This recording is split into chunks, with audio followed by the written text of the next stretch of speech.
Kung tutuusin, hindi lang naman kaming mga kontraktor ang nakikinabang dito. Marami din sa inyo, mga politiko, ang nagpapataba ng bulsa sa pangungurakot. Ang totoo, may hati-hati yan mula sa pinakamataas hanggang sa mga nasa gilid lang ng sistema. Huwag nyo kaming gawing panakipbutas kasi kung babalikan ang lahat ng transaksyon, makikita ninyong mas malaki pa ang napupunta sa inyo kaysa sa amin.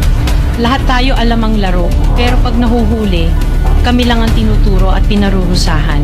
Kaya huwag ninyong ipakita sa publiko na malinis kayo dahil sa bawat proyekto may kapalit na porsyento para sa inyong mga opisina.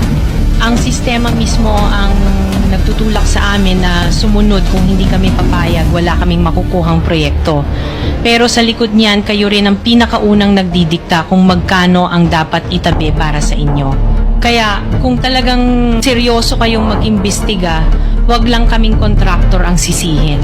Tingnan ninyo rin ang mga pangalan na nakaupo ngayon sa mga komite, sa mga ahensya, at lalo na sa mismong mga nagpapalakad ng gobyerno.